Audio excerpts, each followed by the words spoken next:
नमस्ते साथियों। आज हम अपनी क्लास में कक्षा 10 के गणित विषय की प्रश्नावली 14.1 का अध्ययन करेंगे। 14वीं प्रश्नावली में 14.1 एक ही बिंदुवत प्रश्नावली है। 14वीं प्रश्नावली का नाम है प्रायिकता। हमने पहले पढ़ा है कि प्रायिकता का तात्पर्य होता है संभावना। 14वीं प्रश्नावली में जो प्रायिकता है उस प्रायिकता का तात्पर्य क्या है? संभावना। अब अपने इस प्रश्नावली का जो पहला क्वेश्चन है इसमें 5 रिक्त स्थानों को पूर्ति करने के लिए बोला गया है, यानी कथनों को पूरा करने के लिए कहा गया है। जिसमें सबसे पहला अपना कथन वो इस प्रकार से दिया गया है कि घटना ई की प्रायिकता प्लस घटना ई नहीं की प्रायिकता का योग, हमने पढ़ा है कि दोनों का योग 1 होता है। हमने अपनी स्टेटमेंट में पहले पढ़ा था कि P E plus P E dash का मतलब वो इवेंट है उसका नकारात्मक बिंदु। जैसे कोई घटना घटित होने की जो परिणाम है प्रायिकता है वो, और घटना घटित नहीं होने की प्रायिकता है उसका योग 1 होता है। तो इस स्टेटमेंट या इस सूत्र का या इस कथन का अगर हम इसमें समावेश कर दें तो यहाँ इस रिक्त स्थान में इसका मान आ जाता है 1। अब नेक्स्ट इसका दूसरा जो क्वेश्चन है वो इस प्रकार से है कि उस घटना की प्रायिकता जो घटित नहीं हो सकती, उस घटना की जो प्रायिकता है जो घटित नहीं होती है उसकी प्रायिकता होती है 0, और ऐसी घटना असंभव घटना कहलाती है। कौन सी घटना कहलाती है? असंभव घटना कहलाती है। तो यहाँ हमने पहले क्वेश्चन और दूसरे क्वेश्चन के कथनों को पूरा किया है। अब हम इसके नेक्स्ट क्वेश्चन की बात करते हैं। अगला इसका जो कथन है वो इस प्रकार से है, उस घटना की प्रायिकता जिसका घटित होना निश्चित है।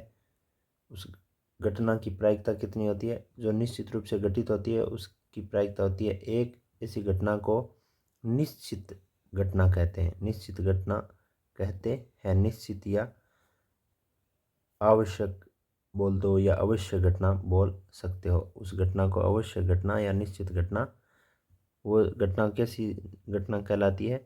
निश्चय घटना कहलाती है। अब हम इस 3 कथनों को पूरा करने के बाद इसके आगे के कथन के बारे में भी चर्चा करेंगे।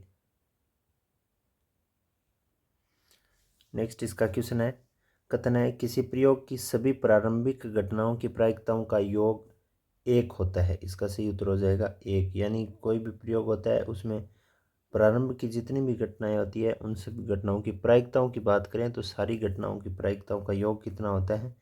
1 होता है। योग कितना होता है? 1। किसी घटना की प्रायिकता से बड़ी, यानी किस से बड़ी? 0 से बड़ी। किसी घटना की प्रायिकता है वो 0 से बड़ी या उसके बराबर होती है, तथा से छोटी, किस से छोटी? 1 से छोटी या उसके बराबर होती है। यानी कोई भी घटना होती है, इवेंट होती है, कोई भी इवेंट होती है, उस इवेंट की प्रोबेबिलिटी हम चेक करते हैं। इवेंट का मतलब ई हो गया, प्रोबेबिलिटी मतलब प्रायिकता हो गई। वो छोटी होती है किससे? 1 से, और उसके बराबर भी हो सकती है। और इवेंट की प्रोबेबिलिटी है वो बड़ी होती है 0 से, और वो 0 के बराबर भी हो सकती है। इस स्टेटमेंट या इस कथन का जो रिक्त स्थान है वो, इस कथन को पूरा करने के लिए हम इस सूत्र का या इस तथ्य का हम ध्यान रखेंगे। नेक्स्ट हम इसके अगले क्वेश्चन के क्वेश्चन नंबर 2 में कुछ बातें दी गई है कि निम्नलिखित परिणामों में किन किन प्रयोगों के परिणाम संप्रायिक है स्पष्ट कीजिए, उसके बारे में हम चर्चा करेंगे। तो देखिए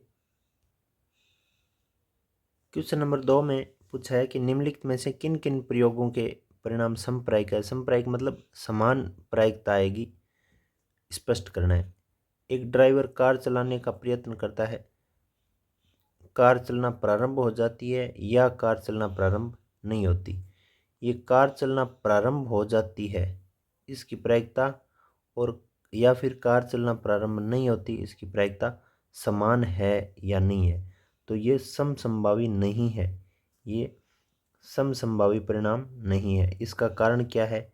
इसका कारण ये है कि कार चलना प्रारंभ होना और कार चलना प्रारंभ न होना एक जितने संभावना नहीं हो सकती, क्योंकि यहाँ ड्राइवर अलग अलग व्यक्ति हो सकता है वो ड्राइवर एक अच्छा ड्राइवर हो सकता है उसको किसी आदमी को कम गाड़ी चलानी आती हो, किसी को ज़्यादा गाड़ी चलानी आती हो। उसके साथ एक तीसरा फैक्टर भी इसके साथ काम करता है कि उस ड्राइवर के अलावा हो सकता है उस गाड़ी में डीजल ना हो सकता है उसकी बैटरी चार्ज ना हो, अन्य स्थितियां भी इस पे लागू होती है। मात्र और मात्र केवल उस ड्राइवर की अपनी योग्यता, ड्राइवर ही मात्र एक आदमी नहीं है, ड्राइवर भी बहुत सारे आदमी है। तो हो सकता है गाड़ी चलाना जानता हो वो आदमी आए तो गाड़ी प्रारंभ हो जाएगी, और जो गाड़ी चलाना नहीं जानता हो तो गाड़ी प्रारंभ नहीं होगी। थोड़ी बहुत जानता हो तो गाड़ी चलाना प्रारंभ हो भी सकती है और नहीं भी हो सकती है। यहाँ इस प्रकार से स्पष्ट हो रहा है कि ये समान संभावना देने वाली प्रायिकता नहीं हो सकती, क्योंकि यहाँ ड्राइवर के साथ साथ ड्राइवर है, ड्राइवर के साथ ड्राइवर के कौशल के साथ ड्राइवर के कौशल के साथ अन्य स्थितियां भी हो सकती है। अन्य स्थितियां कैसे? जैसे गाड़ी में डीजल नहीं होगा तो चाहे वो ड्राइवर कितना ही अच्छा क्यों ना हो, गाड़ी चलना प्रारंभ नहीं होगी, उसमें ड्राइवर की कमी नहीं बताई जा सकती। अन्य स्थितियां भी लागू होती है। बस इतना लिखेंगे कि ये समसंभावी परिणाम नहीं है। क्यों? क्योंकि समप्रायिक, समसंभावी लिख सकते हो या समप्रायिक नहीं लिख सकते हो। समसंभावी नहीं है तो समप्रायिक भी नहीं होगी, समान प्रायिकता भी नहीं होगी, संभावनाएं बराबर नहीं है तो प्रायिकता भी बराबर नहीं आएगी। ड्राइवर के कौशल के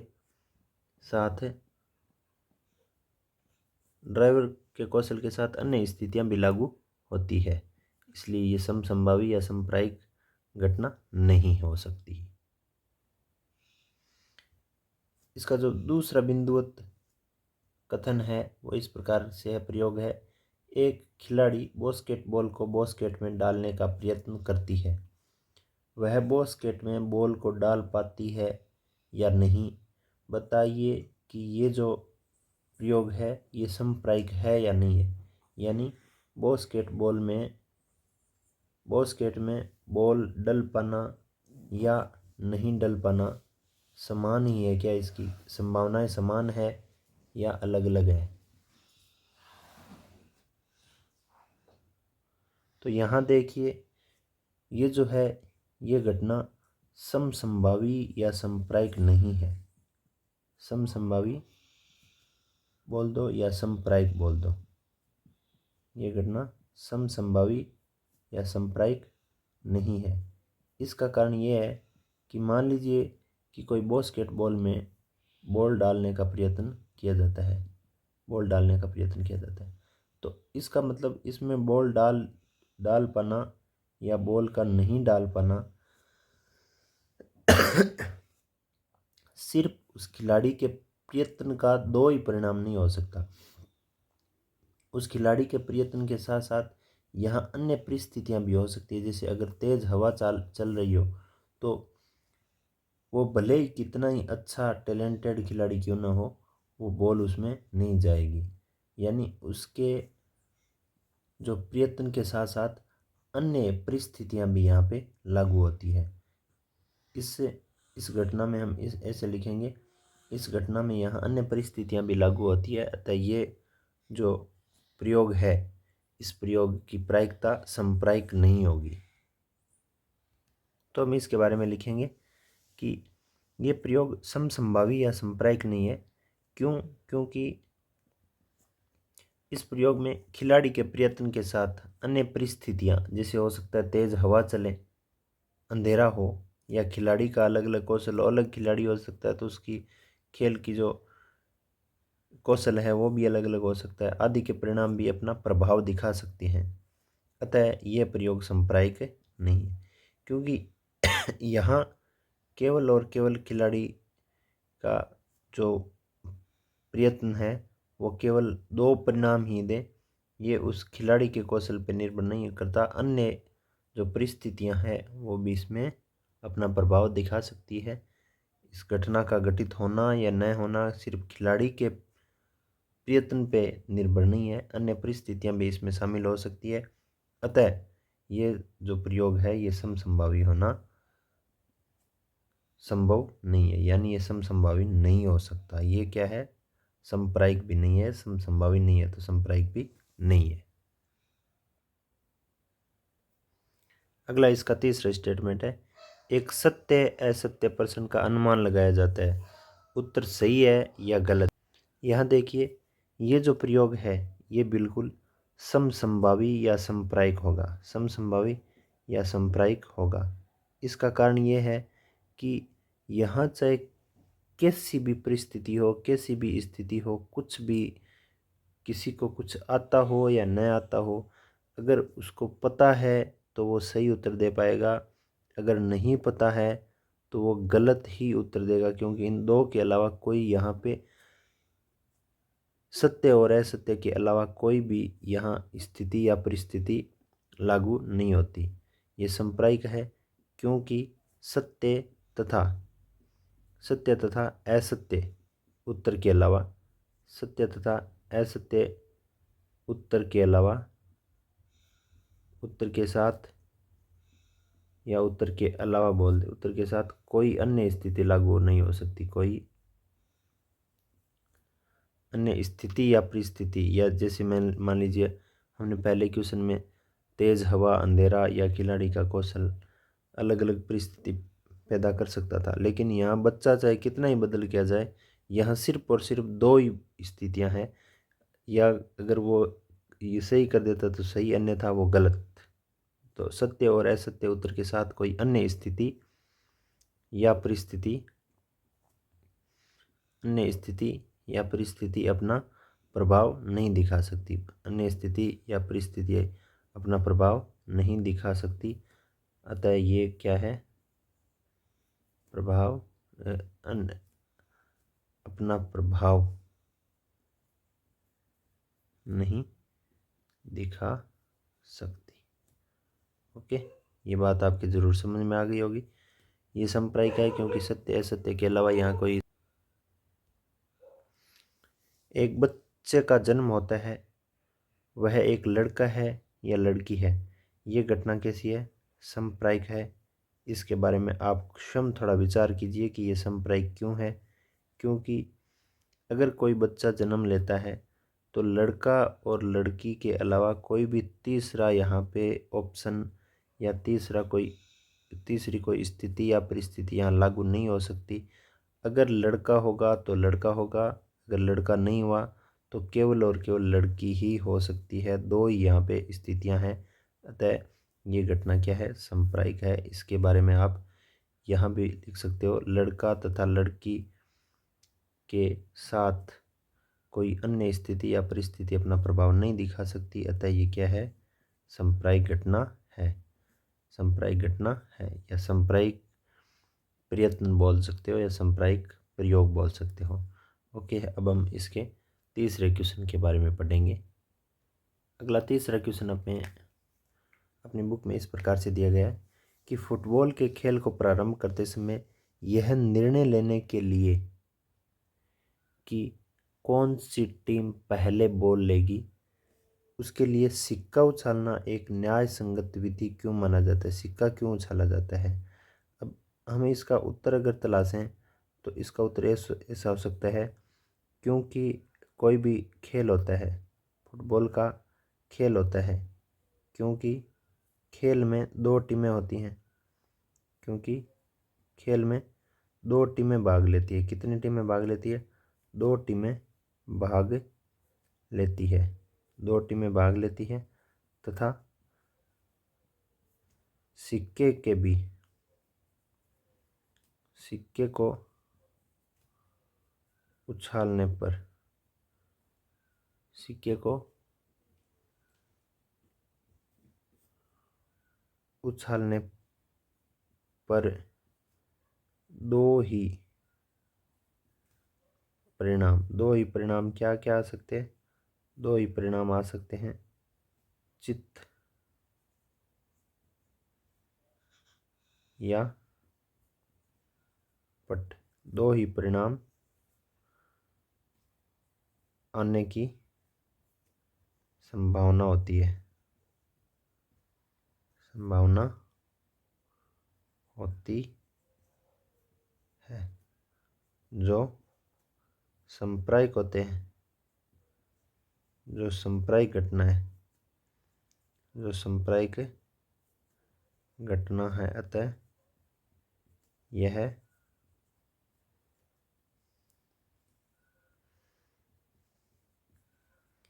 यह प्रयोग मतलब यह सिक्का उछालने का प्रयोग न्याय संगत माना जाता है। न्याय संगत माना जाता है। ये बात आपके समझ में इस प्रकार से आई होगी कि दो टीमें होती हैं और सिक्के में दो ही परिणाम होते हैं। कितने? दो ही परिणाम, चित या पट। कौन कौन से? चित या पट। इन नामों को आप सही तरीके से देखिए। चित या पट दो ही परिणाम आते हैं। तो इन दो के अलावा कोई परिणाम नहीं आ सकता। टीमों को भी दो कोई चयनित करना है, कौन सी पहले बोलेगी या, तो ये विधि है वो इस वजह से न्याय संगत मानी जाती है, क्योंकि दोनों ही कैसी घटनाएं? सांप्रदायिक घटनाएं हैं। टीमें दो आती है, चित्त और पट आने की भी प्रायिकता समान ही होती है, सांप्रदायिक होती है, अतः ये विधि क्या मानी जाती है? न्याय संगत मानी जाती है। इन 3 क्वेश्चनों को आप लिख लीजिए। यहाँ अपने बोर्ड को इरेज करके अगले क्वेश्चन के बारे में भी हम पढ़ेंगे। क्वेश्चन नंबर 4 देखिए, इस प्रकार से हमें दिया गया है कि निम्नलिखित में से कौन सी संख्या किसी घटना की प्रायिकता नहीं हो सकती। अभी हमने पीछे क्वेश्चन में पढ़ा था कि कोई भी घटना होती है उसकी जो प्रायिकता होती है, इवेंट की जो प्रोबेबिलिटी होती है, वो 1 या 1 से छोटी, 0 या 0 से बड़ी होती है। यहाँ देखिए 2/3 की बात करें तो 0 और 1 के बीच में ये हो सकती है, ऋणात्मक नहीं हो सकती। ऋणात्मक का मतलब है माइनस से कम होना, माइनस से कम नहीं हो सकती। 15% का मतलब होता है 15/100, ये भी संभव है। और ये 0 और 1 के बीच में ये भी संभव है। तो इसका सही जो उत्तर है, यानी कौन सी नहीं हो सकती, वो सही पर्सन के हिसाब से सही इसका जो उत्तर है वो ये हो जाएगा ये, क्योंकि इसकी जो प्रायिकता है वो क्या आ रही है? ऋणात्मक आ रही है इसका ये, इसलिए ये बी वाला जो ऑप्शन है वो संभव नहीं है। इसके नेक्स्ट क्वेश्चन को पढ़ते हैं हम। 5वां क्वेश्चन दिया गया है कि यदि पीई यानी इवेंट की प्रोबेबिलिटी पीई बराबर 0.05 है तो ई नहीं की प्रायिकता ज्ञात कीजिए। अब हमने पढ़ा था कि किसी भी घटना के घटित होने और घटना के घटित नहीं होने की प्रायिकता का जो योग है वो क्या होता है? 1 होता है। तो इसके हल में अगर हम बात करें तो पीई जो है उसका और पीई नहीं के लिए हम यहाँ डैश लगाएंगे ऊपर, बराबर 1 होता है। अब यहाँ पे हमें पीई का मान दिया गया है 0.05 और हमें पीई नहीं की प्रायिकता ज्ञात करनी है। इनका योग कितना होता है? 1। इसका मतलब पीई डैश का मान जब हम निकालेंगे तो 1 के घटाव में चला जाएगा। ये जो पीई नहीं से जुड़ रहा है ना 0.05, वो यहाँ घटाव में चला जाएगा। घटाव में जाने के बाद इसका जो मान आएगा वो आ जाएगा 0.95। अब हम इसमें लिख देंगे अतः ई नहीं की प्रायिकता 0.95 होगी। ये नहीं की प्रायिकता कितनी होगी? 0.95 होगी। यहाँ तक हमने 5 क्वेश्चनों को पढ़ लिया है। नेक्स्ट पार्ट में हम क्वेश्चन नंबर 5 से आगे के क्वेश्चनों को हल करेंगे। बहुत बहुत धन्यवाद। क्लास में किस प्रकार का नॉलेज आपको प्राप्त हुआ वो कमेंट के तौर पे लिख के ज़रूर बताइए। आपने चैनल पे पहली बार विजिट किया है तो चैनल को सब्सक्राइब कीजिए, क्लास को लाइक कीजिए और अपने दोस्तों के साथ इसको शेयर कीजिए। बहुत बहुत धन्यवाद। Thank you.